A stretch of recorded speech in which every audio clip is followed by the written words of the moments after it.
Alright, so here's 9, and here's 10, and if I built this correctly, the output should say... What was that?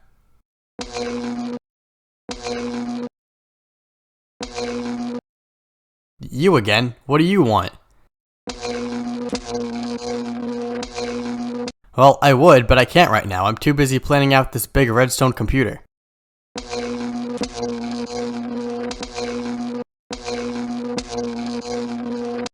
Yeah, but I can't just stop making Minecraft videos again. How am I ever gonna get to 30,000 subscribers if I keep doing that?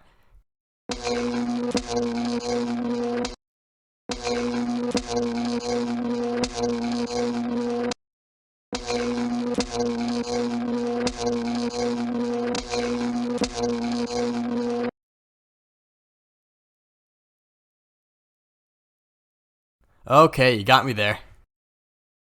On July 20th, 2019, I got a BFBB 100% time of 1 hour, 41 minutes, and 50 seconds, putting me into 6th place on the leaderboards. Over 3 years later, I finally made it into the top 5. Hey everyone, it's your favorite funny SpongeBobber here, SpeedyCube64, and this video is all about how I got a 5th place 100% speedrun of Battle for Bikini Bottom. Feel free to argue in the comments below about whether or not this makes me a top runner. For those of you who don't know, the 100% category, or hundo as the cool kids call it, requires beating the game while collecting all 100 unique golden spatulas and all other collectibles needed to obtain them. This means that the longer sections of the game, which are usually left out in the any percent category, all need to be completed, and the strategies used to speed these sections up tend to be difficult but rewarding. When I took my final stab at the any percent category last year, I noted that this would not be the last time I played the game, and here I am having played it once again. Before coming back to this category, my best time was a 1:30:57 from June 2020, which put me all the way down in 37th place. So what exactly changed between then and now? Well, for one, in mid-2021, the speedrun community decided to legalize running the game off of the Xbox's internal hard drive instead of using the disc. This sped up loading times by about 3 minutes throughout the run, and also allowed for some cool practice mods to be developed. It did get rid of most of the lag clips, but then again, those clips were pretty annoying and it hurt my hands to practice them. Playing on the hard drive did contribute to my improvement, but it wasn't nearly enough to save 10 minutes alone. Fortunately for me, there were a lot of new strats that I hadn't taken advantage of yet. Some of these tricks were discovered in my absence, and others were optimizations that I was just too lazy to get around to doing. I would talk about every new trick I added into the run, but there are just so many of them that I'll have to narrow it down to only the most important ones. And what better way to do that than a top 10 list.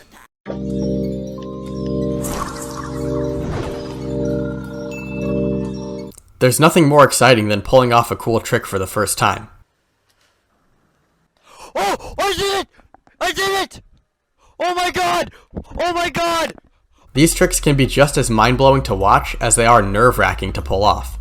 Welcome to SpeedyCube64, and today we're going to be counting down the top 10 cool new tricks I used in my BFBB 100% speedruns.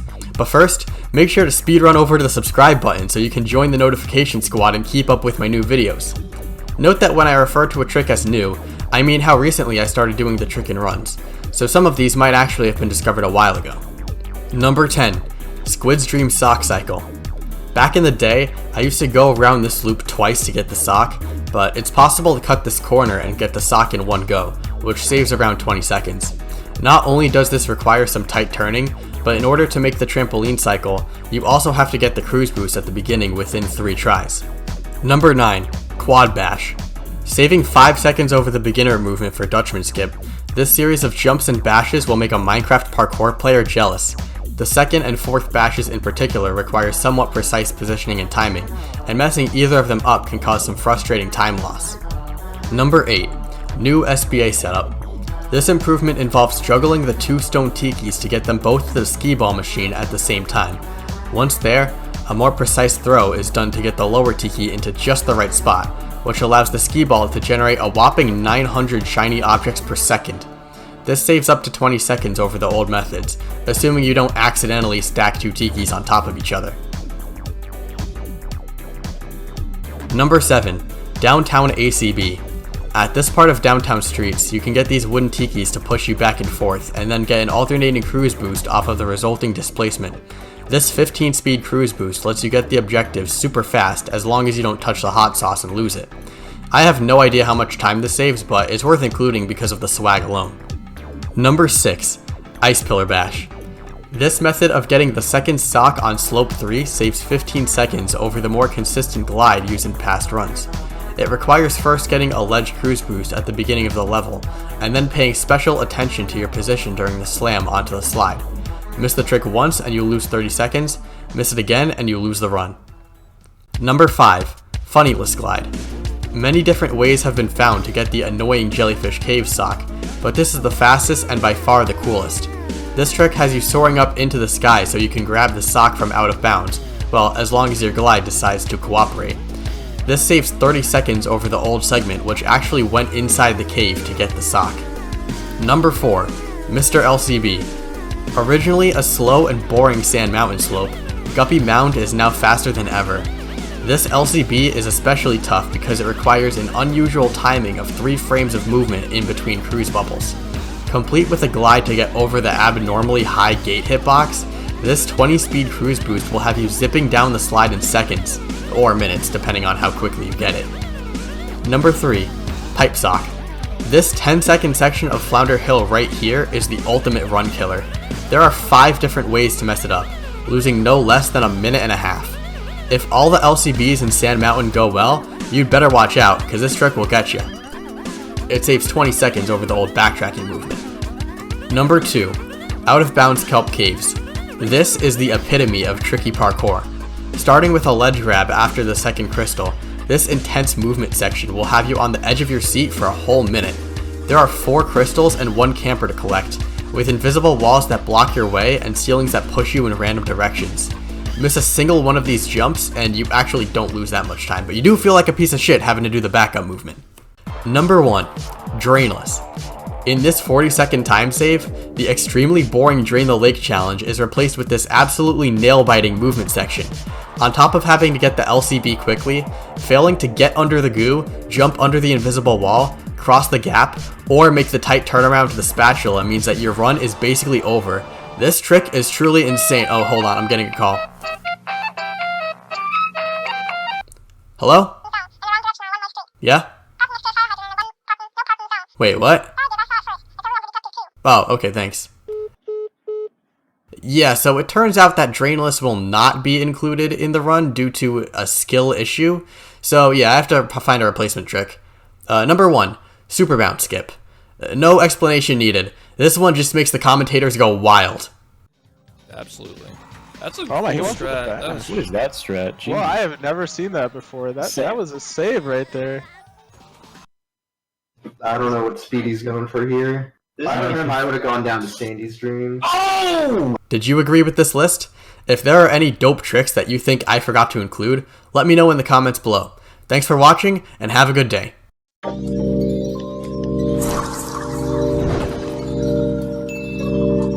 I hope that familiarized you with some of the tricks in the run, but if you're still confused or you just want to learn more about it, I have a video fully explaining my personal best that you can find in the description. Now it's time to talk about the process of getting back into the game. I played the category over a period of almost 2 months, and although this is the same amount of time it took to get sub 50 in any percent, it was noticeably less frustrating this time around. Thanks to the extended amount of practice I did, I didn't hit any major walls when it came to improvement. The longest it took in between personal bests was only 8 days, and for 2 of those days I wasn't even playing. It specifically took 65 hours to learn the entire route, and then 85 hours of improvements after that, consisting of 38% practice and 62% attempts. But just because I improved quickly doesn't mean that I didn't have my ups and downs. Here's how not to get a top 5 run.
Now, I should probably mention that many of these speedrun attempts were streamed live on my Twitch channel, SpeedyCube Live, 64 was taken. And unlike many other BFBB streamers, I implemented a song request feature into my stream. For the low price of only 120 Chungus coin, you can put in basically whatever song you want to be played on stream.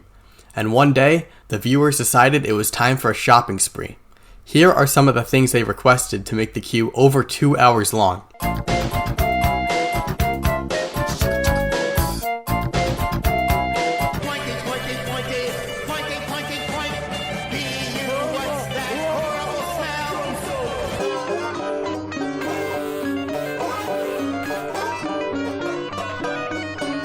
Aimez-vous le jazz? No, ça va. Ti piace il jazz? No, non va bene. Gillar du jazz? Nej, det var inget.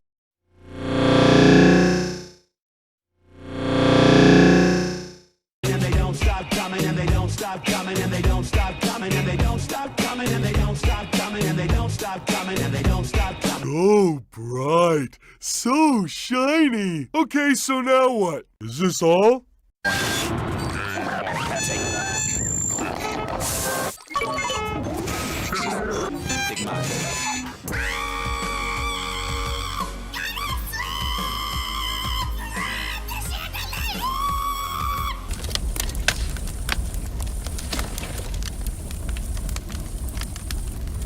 And last but certainly not least, Paper Planes by MIA. 15 times, once for every time I missed a jump. Why this song in particular, you may ask? Because someone else hated it. All because of this single chat message, I had to spend nearly half of the stream listening to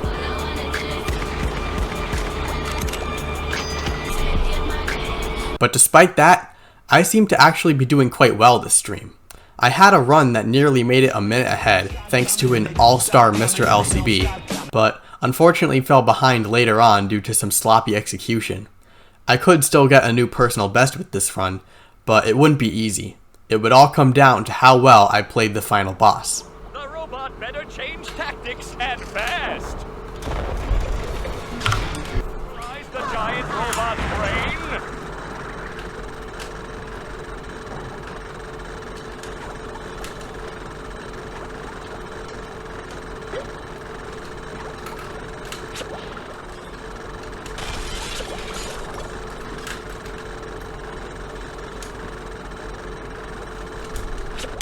Wow. Okay, man. And just like that, I had gotten the most insignificant personal best I'd ever seen in the category.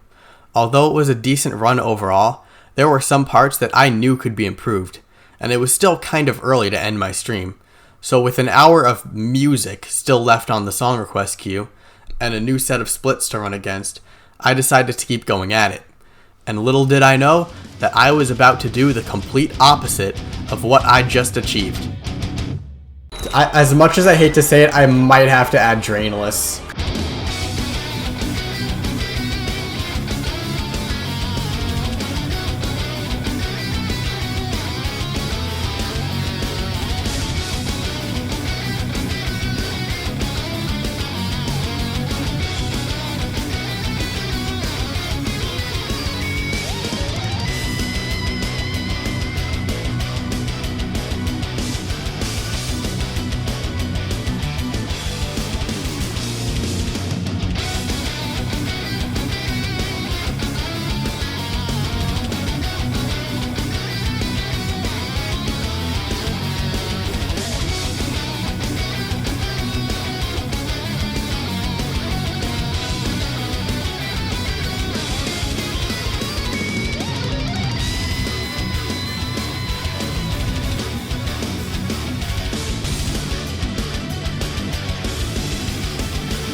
And here we are, folks, the main event. A gauntlet of ever-increasing velocity. The robot better change tactics and fast. Come on, stop shaking, man. Will SpongeBob be able to neutralize the giant robot's brain?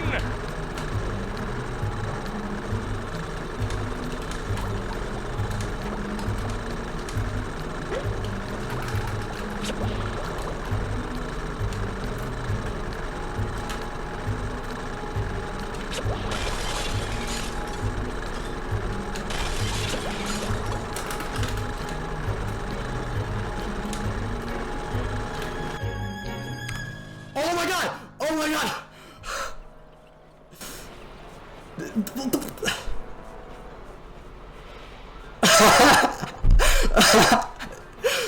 I don't deserve this, man. I don't deserve this.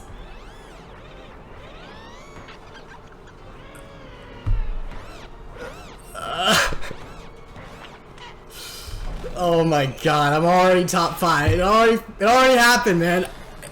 How? The 118 with no drainless. In one of the least expected runs of all time, and something I thought would just be the BFBB equivalent of a blind travel record, I somehow managed to make the impossible jump from 10th place all the way up to 5th. This was without a doubt the most surprising speedrun I've ever done, and it wouldn't have been the same if not for Red Penguin's opinions on MIA.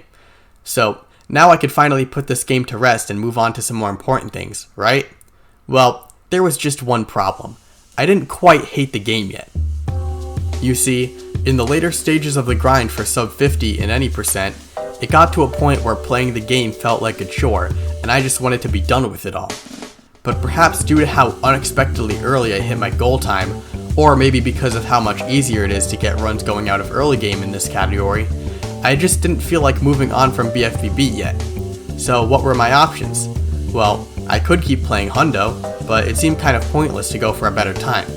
Not only could I count this run's mistakes on my fingers, but the next spot up on the leaderboard was a whole 5 minutes away, and improving that far would require adding some of the dumbest strats you could think of. It just made more sense to move on to a different category, and I chose a category that I knew would tire me out. Believe it or not, this footage of the rolling ball puzzle in the Murmelair actually comes from a real speedrun of the game. You've seen Hundo, now allow me to introduce you to Wundo. Wundo, or Warpless 100%, is a category extension that has the same rules as 100%, but with the added restriction of not being allowed to use fast travel in the pause menu. This creates some interesting routing choices because you'll want to complete as many levels as you can in a single trip. On top of that, I decided to use the world record route that not only uses sequence breaks to access Dream early, but also has to do those same tricks in reverse to get back. This means that there are a lot of points in early game where you can fall out of the level and make it literally impossible to continue the run. Add in a few more late game areas where you can lose the run, and push the entirety of Sand Mountain all the way to the end, and you've got a pretty frustrating category on your hands. And after 2 weeks of grinding and a lot of chokes, I was finally able to get a single decent Wundo run.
And that is the end of my BFBB speedrunning journey.